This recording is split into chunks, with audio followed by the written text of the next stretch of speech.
먼저 스탠포드야 뭐 워낙 월드 리나운 유니버시티니까 그렇고요.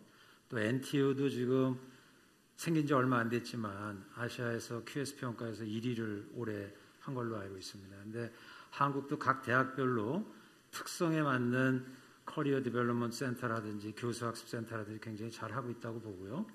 근데 일단 세계적으로 유명한 두 대학에서 케이스를 설명할 수 있게 듣고 그래서 굉장히 고맙게 생각하고요.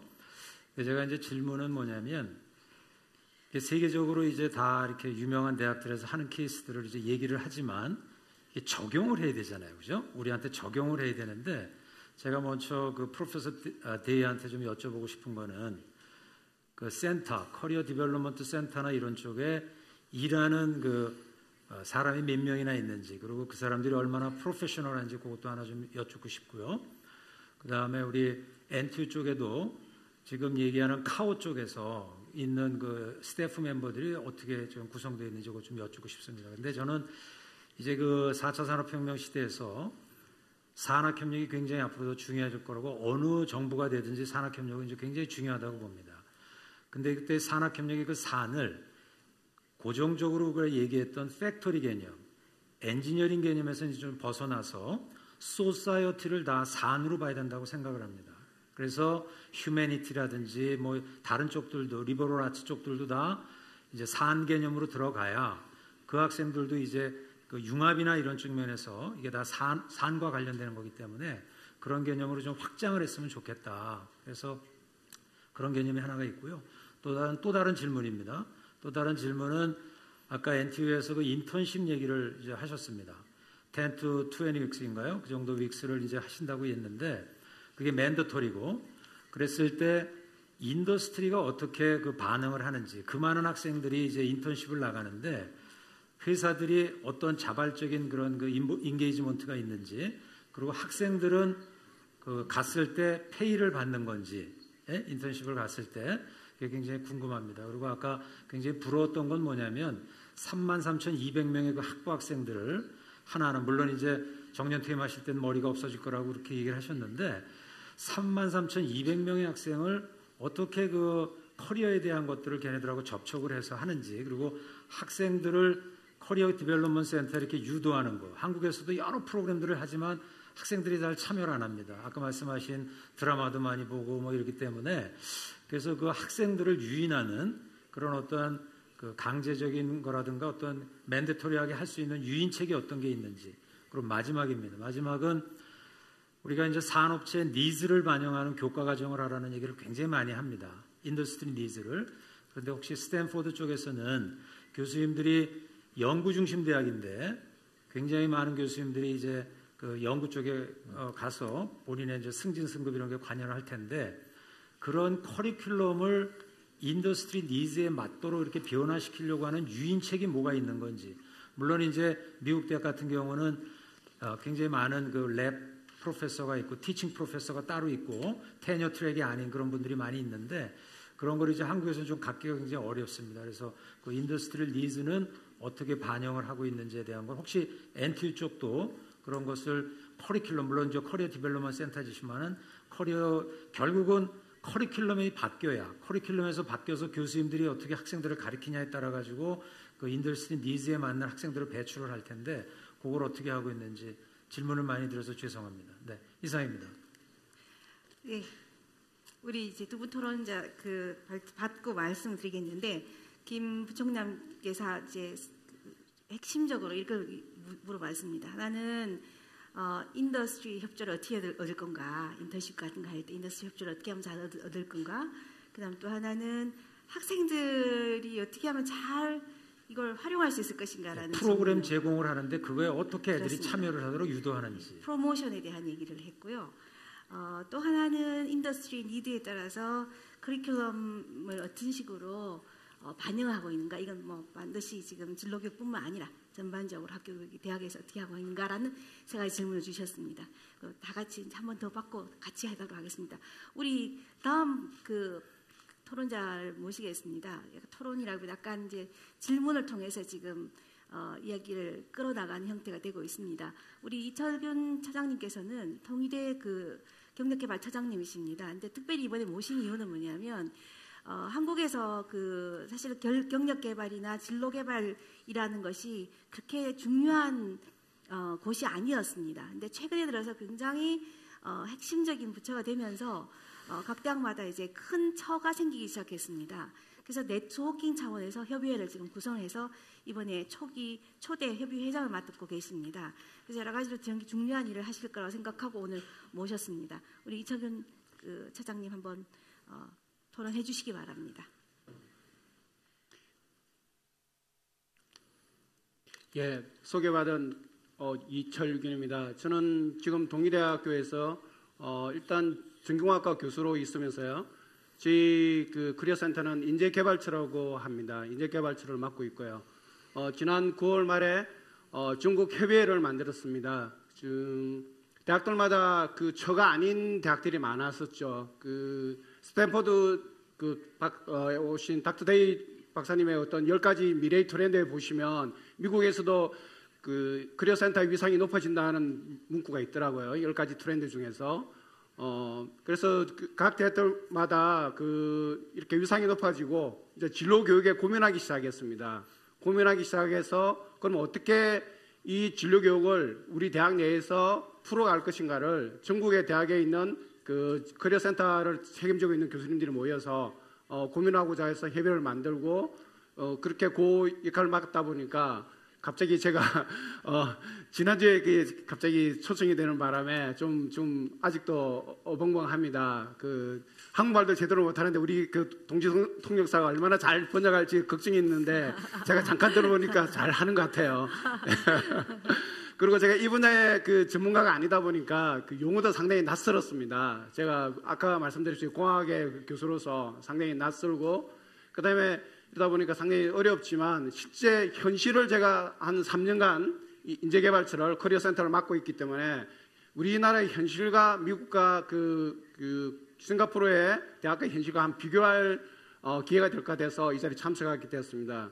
지금 제가 궁금하게 생각하는 같은 경우는 스탠퍼드 대학이나 MIT 같은 경우는 저명한 대학입니다. 저명한 대학이니까 기업이라든지 그다음에 졸업한 동문이라든지 상당히 많은 참여해서 네트워킹이나 커뮤니티를 구성할 수 있습니다. 사실 우리 한국에는 그 4년제 대학만 해도 200개의 대학이 있지 않습니까? 그러면 그 많은 커뮤니티를 구성하다면 그게 올 기업인들이 얼마나 있을지도 궁금하고요.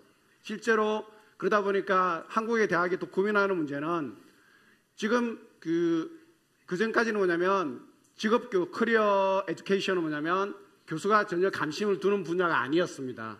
오로지 커리어센터만의 일이죠. 그거는 그 커리어센터 가서 물어봐라. 인재개발처 가서 물어봐라 그러고 교수님은 전혀 관심을 갖지 않았습니다. 그런데 아무리 생각해봐도 교수라는 분은 학생과 항상 호흡하고 가장 가까이 있는 분입니다. 이 교수님이 전공의 교수님이 얼마나 학생의 진로에 관심을 가지느냐.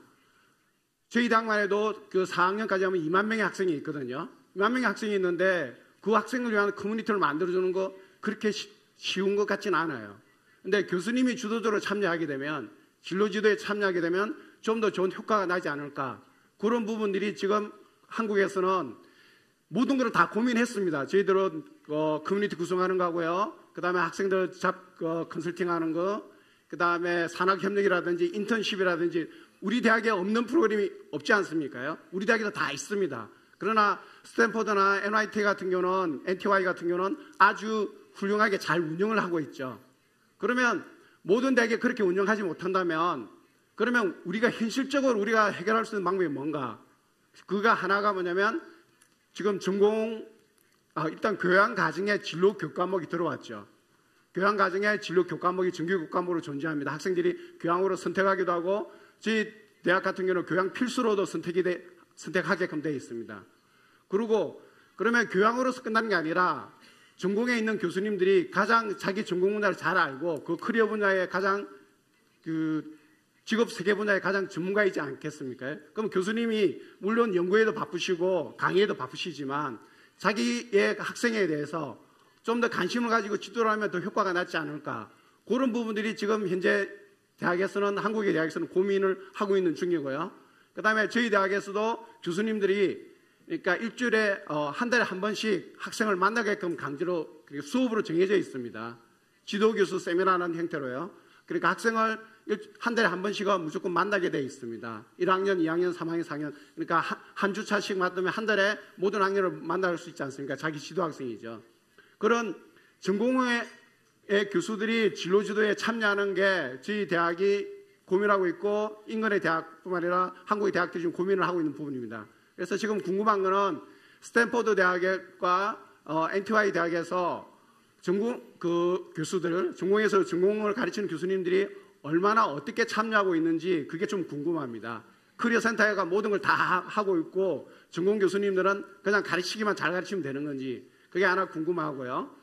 두 번째 질문은 NTY 대학 같은 경우는 아까 슬라이드 보면 10명의 커리어 컨설턴트가 있습니다. 각 전문 분야가 정해져 있어가지고 상당히 좋은 그러니까 제도인 것 같기도 하고요. 그러면 비용이 문제가 되죠. 비용이 문제가 되니까 10명의 인력을 유지한다는 것은 대학의 입장에서는 뭐 우리나라만의 문제지만 지금 반값 등록금 때문에 재정 사정이 지방의 대학 같은 경우는 아주 지금 열악한 상황입니다. 그래서 그런 전문가를 구성할 수가 없습니다. 그래서 궁금한 거는 언젠가는 저희들도 이런 체제를 좀 받아들일까 하는 생각을 가지고 있는데요. NTY 대학에서 커리어 컨설턴트 10명을 구성을 하셨는데 그 사람들의 자격 요건이 뭔지 어떻게 퀄리피케이션이 그러니까 해서 그 학생들에게 좋은 서비스를 할 수 있는지 그게 궁금합니다. 뭐 두서없이 이야기했지만 제가 궁금했던 양이 두 가지였습니다. 예, 교수님 감사드립니다. 이게 질문이 사실은 세 가지입니다. 하나는 아까 지금 제가 잠깐 놓쳤는데 김우성 교수님께서 똑같이 지적한 문제이십니다. 커리어센터에 있을 때 커리어센터를 운영하는 HR은 어떻게 되느냐, 어떤 사람이며 어떻게 코스트 비용은 뭐 묻지 않겠습니다. 그래서 어떤 사람은 어떻게 운영하는가에 대해서 지금 여쭤봤고요. 그리고 좀 전에 제가 프리 미팅에서 우스개로 그런 얘기를 했습니다. 교수님들은 어떻게 할 거냐. 굉장히 중요한 교수가 요소임에도 불구하고 인볼브 시키기가 굉장히 어렵다. 이제 우리 이철근 교수께서 지금 제기하신 문제는 특히나 전공 분야에서 전공 교수의 학생들의 진로에 대한 역할이 굉장히 큰데 이걸 어떻게 하면은 적극적으로 인볼브 시킬 수 있을 것인가라는 질문이 두 번째고요. 또 하나 질문은 굉장히 중요한 질문입니다. 또 여기 플로어에서 나온 질문하고 맥을 같이 합니다. 이게 인더스트리하고 이렇게 협업이 강화되면 강화될수록 이게 이니퀄리티 문제가 있지 않겠냐, 불평등 문제가 있지 않겠냐, 학교 여건이 좋은 학교들, 우리 한국까지 사실은 굉장히 좀 서열화가 강화되어 있는 인지도 높고 학생 인풋도 좋고 이런 대학 같은 경우에는 인더스트리 협조도 굉장히 잘 얻는데 그렇지 못한 학교일수록 훨씬 더 열악해서 악순환이 되지 않겠냐라는 이퀄리티 문제를 제기를 하셨습니다. 그래서 이 부분에 대해서는 어떻게 생각하시느냐. 사실 적절할 수 어쩐지 모르겠지만은 이분들 몸담고 계시는 대학들 굉장히 우수한 대학들입니다. 글로벌리 굉장히 엘리트 대학들이고 좋은 성과를 보이는 대학인데 이 대학이 갖고 있는 질문들하고 많은 다른 대학들이 글로벌리 다 갖고 있는 질문들이 조금 다를 수 있을 텐데 그래도 같이 대답을 하실 부분이 계실 것 같습니다. 불평등 문제에 대해서 어떻게 생각하시는지가 우리 이철근 교수님의 문제였습니다. 그래서 일단 토론자 두 분의 말씀을 듣고 각각 우리 데이 교수님 그다음에는 로 센터장님 각각 답변을 좀 해주시면 감사하겠습니다. 네. 데이, you first? Okay. Sure. Thank you very much for these very thoughtful questions. I will try to go through them very quickly in order to allow time for my colleague to also answer from his perspective. The career centers in the United States have been around for about 100 years now, for about a century, and they have evolved. And I would say that they look different depending on the institution. There are over 4,600 universities and colleges in the United States, public, private, small, large, elite, non-elite. So and very rich or wealthy universities versus not very wealthy universities. And all of these dynamics impact the level of staffing of career centers in those universities and the levels of prioritization. I want to emphasize this word, prioritization of a career center. Is the career center a priority for the institution? Because if it is a priority, regardless of the resources that the institution has or does not have, that they will be able to be created in order to be able to serve students. At Stanford University, I have a staff of 35 employees. And their backgrounds by design are very diverse. I have a staff, so they range from backgrounds of academia, PhDs, and have done studies and have served as faculty before and have transitioned into career education, to industry experience. So people who have worked in industry, either in human resources or recruiting. I have staff members who have started startups and came back to create initiatives for us. So we have a very diverse team of employees, but also our team looks, I would say, very different than most other career centers because it's created in a way that is under the model that I shared earlier, where we're establishing new programs, communities, connections all around campus. It's not a career center that students come to. It's a career center where our staff is engaged in every single part of the university campus. So we're reaching out to faculty, we're reaching out to student communities, to employers, and we're doing programs. And we're constantly creating new programs and new initiatives in a very startup culture in order to engage students.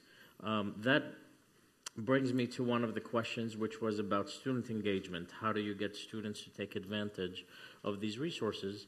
Because it's not mandatory for students. That's a very big challenge. For most universities in the United States do not mandate career services for their students. Therefore, the student has the option to participate or not to participate, although we know that it's good for them to participate. Our model at Stanford begins engaging them since their first year, freshman year, when they enroll all the way to their graduation. And that's one of our strategies in order to get them engaged. We start early with them. We use social media. We use student employees as ambassadors in order to build this bridge with them. We are engaged in their communities. You know, we go to their dormitories, we go to their classes. That helps us really raise the engagement to over 2/3 of the student population that are fully engaged in our programs and services. And we measure it that way. And one of our strategies is to integrate faculty as much as possible into our work. I have to say that is our biggest challenge. It is one of our most important goals to integrate faculty, but even in the United States, this is one of the very bigger challenges because faculty professors are very busy with their research, with their teaching. They have lots of priorities, and they often do not have time to add another task of cooperating or collaborating with the Career Center on programs. However, we have successes. You know, sometimes when we find faculty who are passionate about an area or a topic or maybe an employer that they have an interest in, then we engage them quite a bit. But it is very, very challenging. We have not succeeded at a scale yet. We've just had small successes, and we wish to build on. But usually faculty are not necessarily very enthusiastic about making this area a strong priority. And then last but not least, there was a question about curriculum and how we influence curriculum through our partnerships with industry. We have curriculum committees in universities in the United States, and including Stanford, that address these things on a yearly basis. So curriculum committees that are made up of professors who look at the needs of the world of work, the new technologies, the new things that they do, what's coming out of their research, and then they infuse that into curriculum. We're fortunate at Stanford that we have professors who are very advanced in their research. Many of who are at the top of their field.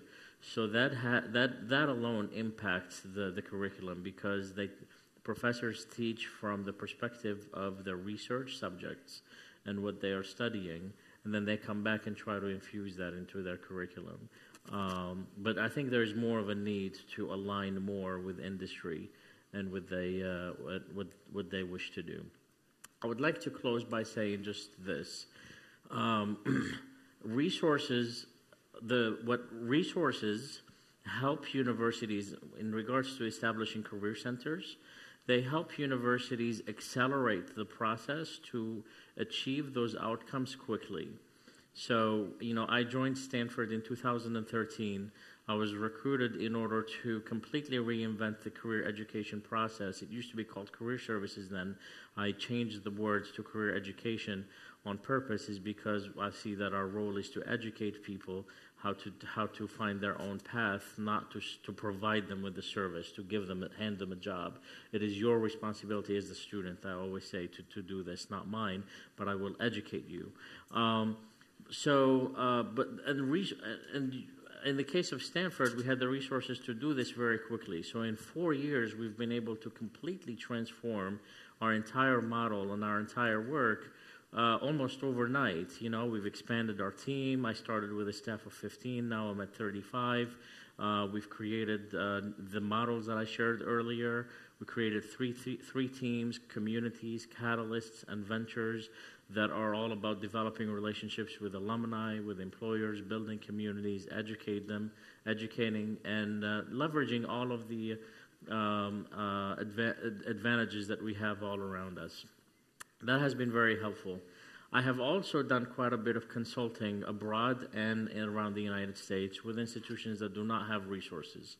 And what I've learned is a couple of things. One, the new approaches we are dealing with now, they do not require lots of resources. What requires a lot of resources is individual transactional services, because those basically depend on having too many people in order to serve all of the students, because you have to have one-on-one counseling sessions or consultations but the model that I shared today is all about group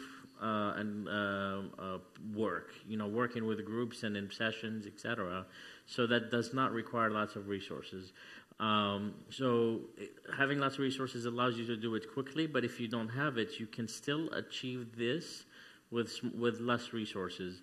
I just closed a reinvention project in the Philippines, where I worked with 3 institutions among that project, where we developed 3 career centers from the ground up in these institutions. And some of these institutions had almost no resources to develop this, and they were still able to do it with our model. So we created that and then wrote a book about it and went back just this last July, and we delivered it to many institutions around the Philippines, giving them the model and how they can do it, so that now they can do it on their own. I've spoken about this in Asia and in Europe, and done some work with South Africa and also around the United States, and always come back to the same conclusion, is that lots of resources are not necessary, and many times schools make that mistake that we don't have the resources that Stanford has, so it's hard for us to do this. Which leads me to number 2. Number 2 is that it's about prioritization. Is transitioning students from college to career a priority for your university? Yes or no? I always start with that question, because if it's not a priority, then that's fine. But if you say it's a priority, then it is your responsibility, it is our responsibility to find the resources where they are in order to at least start something. It's almost like saying, is teaching students and having a professor to teach them a priority for the university or not? Well, of course, the university would say, yes, it is a priority, because without that, we can't have a university. You're here to learn. We have to equate it to the same way that, well, we are here to learn, but also now things have evolved where students have expectations that they are not only here to learn, but they're expecting you, the university, to help them transition into the world of work. And it will only benefit the institution, because if they transition smoothly, they will have successful careers. It will raise the prominence of the institution. Maybe if you are a university that relies on funding from students, they can come back and provide, from alumni, they can come back and donate money to raise it. The influence will come back tenfold down the road. So I challenge institutions, universities, to really prioritize it, not to just say, we have to do career centers. You really have to prioritize it and say it's just as important as the learning, and we can try to infuse them together. And once I get those schools to think that way, somehow the resources appear, and they can find where some money to start programs so that we do this in the right way. Thank you for the opportunity. Thank you. Just one small question related to 우선순위를 세팅할 때, 우선순위 굉장히 중요하다 그랬는데, 그 우선순위를 세팅할 때는 총장과 같은 리더십이 굉장히 중요할 겁니다. 그죠? 그러니까 스탠퍼드 같은 경우에는 그러니까 닥터 데이가 혼자서 지금 프라이어라이타이징은 못할 테니까 리더십이 굉장히 중요할 텐데, 리더십을 설득하거나 움직이게 하는 원동력을 어떻게 찾았는지 그걸 잠깐 제가 더 보태보겠습니다.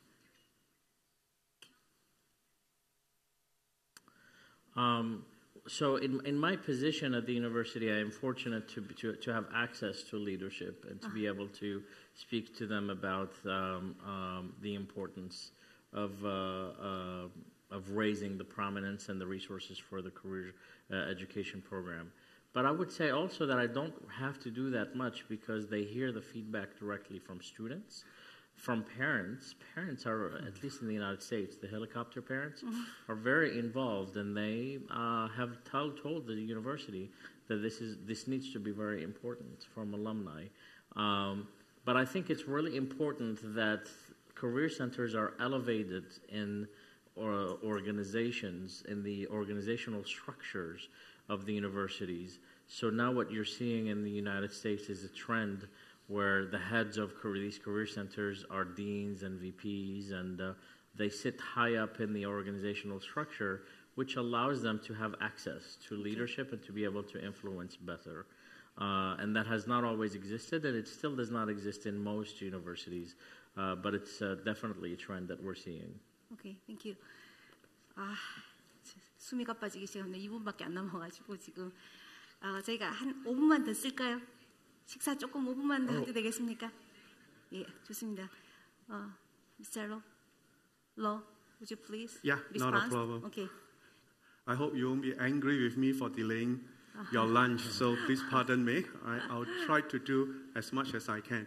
Something easier. Actually, sitting beside Dr. Day is a privilege because a lot of things that he says, I agree, so I don't have to repeat what he says. But you wanted to know uniquely what is NTU, so I'll share a couple of things that will help you, especially some of you who are career officers, and I'll be happy you have my email. You can always drop me a note. So I want to take on very quickly how many staff do I have, including me, 59, right? 59, but I have to deal with 33,500 students, undergraduates and postgraduates. You divide 33 by that, we hardly, and there will always be not enough resources. So don't look at the absolute number, look at the ratios of number of career officers to the total populations of the university.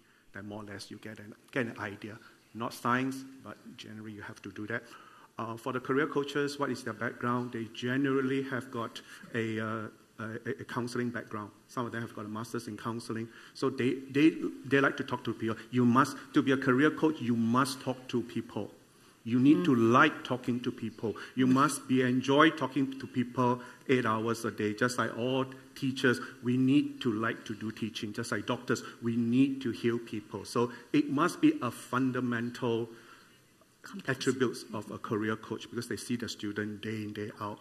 And I have some of the coaches which I'm very glad, and there are many more who goes over and above. Although officially it is 5-day week, students sometimes study for 5 days. They only have time for Saturday. So, all right, but I pet them, I encourage them, but it's not required for them to come on Saturday. But this is, when you have the passion, career services is no longer a job once you have the passion into that. And it's very easy for me to say as a director, very hard for me. So I lead by example, and hopefully my rest of my staff will follow the example. So that is for the career coaches. The career consultants are a different group of people. They are mid-careers. They are IT managers. They were running plants. They were professional management consultants. They were professionals, not consultants. They were professional in their own right.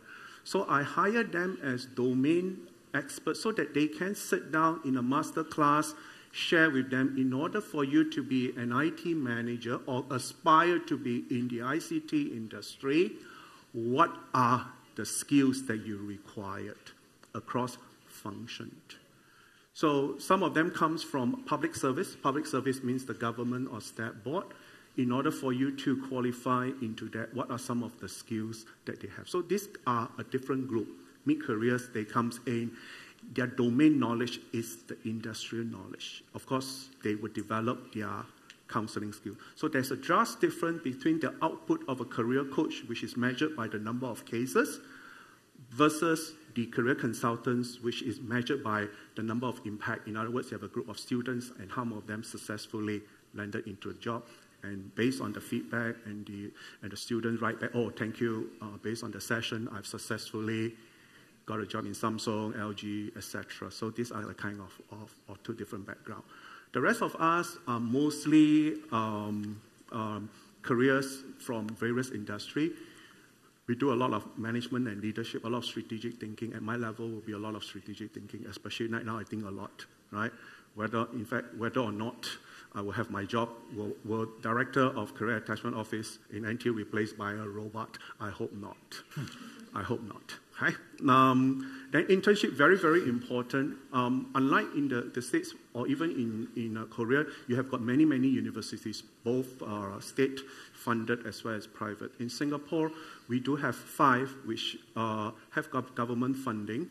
So less intense, but well, it's relative. So these are all top, the 5 of us are all top universities.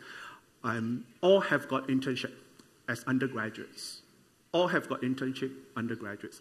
Some are compulsory for their courses. Some are not compulsory. But even not compulsory, we are pushing the student to do an internship. Not for credit, doesn't matter, gain working experience. So we tell them in another different way. If you don't want to offer it as a subject, you do it in your own time. So what we are saying, and we want to tell them as we coach them, prepare their CV, in the column called work experience, you must need to write something that is relevant, because you'll be asked about what have you done that can contribute to my organization. I'm sure all the organizations that you work for will ask this question. Not your grades. I already know your grades. I already know what you study. What have you done that contribute to this organization that I would want to hire you? You answer that question, and they will be able to write. So how do I find? Interestingly, we didn't start off as a career office. It's only 2006 that we called ourselves Career Attachment Office. Before that, it was called the Office of Professional Attachment. So before career services, there was placement, industrial placement, internship placement. So we place about 8,000 to 5,000 undergraduate because it's part and parcel of their curriculum. So over the 30 years, before we get to university status in 91, we started in 1980 as part of our university restructure, but we started internship in 1984. So it's 33 years from 84 until now that we have internship. So we have a pool of already existing employers that has been taking interns from NTU year in, year out. And the graduates that are now plant managers or managers inside there are coming back and hiring back their juniors to work in that organization. So the ecosystem has already been established as far as NTU is concerned. So it makes my job relatively easy. Now, I'm not sure about in Korea, but in Singapore, the internship is companies are increasingly looking at internship as a conversion to full-time job because we do it for 6 months. Normal probation is only 3 months. So 6 months of probation, they do, of course, they won't guarantee the student, but because they are in their year 3, they come back to, they finish the remaining of the courses. The moment that there's an opening, they will consider this group of students first because they already know their organizers. So it helps them in terms of retention. I will skip on. Over lunch, you can ask me how to engage 33,000. Good question. That's why I was so intrigued by AI. I cannot sit down and talk to 33,500 student and vet CV, but machine can. Machine can. So this is something whereby I'm using machine. We're developing AI. We teach the machine how to vet CV, and we ask the student, put your CV. It's self-corrected. I can do for 33,000. AI, IR4, in practice, in education. Can be done. I won't over public. I won't tell you who I use. Otherwise, I get sued for advertising for the organization. It can be done. It's already done, and it's proven. That's why we are talking to the vendor. So things that can be automated by machine, you do that. I only have got 13 career coaches. How to do 33,000, right? So it's mind-boggling. Curriculum with faculties is an ongoing thing, and just like with Stanford, with Dr. Day, I'm privileged to have the support of the senior leaders. So I talk to my senior leaders at the college and at the school level very often. I meet them. In fact, just before I come over, I meet them. At the school working committee, remember I have career coaches. The career coaches are like mini consult, they are mini career office embedded into the school. So they live with the school. Day in, day out, the student knows them, the faculty knows them, and we do joint projects together. So how to go around that faculties are very busy. Certain things we will organize. That's why in NTU, my office is centralized. I have all the resources for them. What I need from the faculties is the support. They reach out to the student, and they do. Reaching out to the student is very powerful. We leverage our faculty member to live up to, so at least the student will attend. It's always a struggle. It doesn't mean that always everybody will come. Because the student nowadays has got so many priorities. Career may not be of the top priorities. And then last but not least, I think I've done. Oh yeah. I think I've done all. Thank you very much. Yeah. Okay, so we have about 20 questions, but most of them were already answered. So, and just one last very important question. In order to have to teach or to let students have meaningful work in the future, what should the schools, elementary or secondary school, do for the student? Okay, can you answer? It's too big. Just quickly, what schools can do? What schools can do? No, you. The two of us, I think. Can you do? Both of Two of us. Would you like to start? Would you like? No, if it's too big, just I will open to elementary and elementary. Just a lower level of schools, like before university. If you have something, or just. Yeah, I can share with you, and this one you can read it from our newspaper. Career education is it's a national effort. It's a Singapore government national effort because we are so small and we only have got a limited number of people. And so therefore, career education begins in primary 5, 11 years old. And we have a portal just recently launched called My Skills Future. You can Google it, and then it's there. The content, everything are there. And it follows all the way from their primary schools to secondary schools, and also eventually to tertiary, either the polytechnics or coming to us. The schools also have what we call ECG. They are called Educational Career Counselor or Career Guidance Counselor. So they are teachers. Some of them are teachers, but increasingly many of them are from the industry. What do? They talk to students in secondary school and guide them on whether they want to take a science subject or an engineering subject or humanities subjects, etc. at the early stage. so that when they apply into tertiary education or into university, they know that why they want to apply into engineering, why they apply into business, why they want to apply into science, and why they want to apply into humanities. So it is a national effort just to make sure that every single Singaporean boys and girls count in the Singapore economy. We are absolutely serious. Okay. Absolutely serious. Okay. Right? Thank you. My quick advice, so people can go to lunch. You're all very hungry, and you're looking at now. My quick advice is experimentation. Children have to experiment a lot. I have 3 children of my own, so give them lots of options to experiment with things. And what I said earlier, have them be part of communities as early as possible. They're communities. So if a kid is interested in basketball, they're part of a basketball team, and then that's their community. Just as much as if they're interested in coding, and they join a coding camp, or they build Legos, or and as they get older.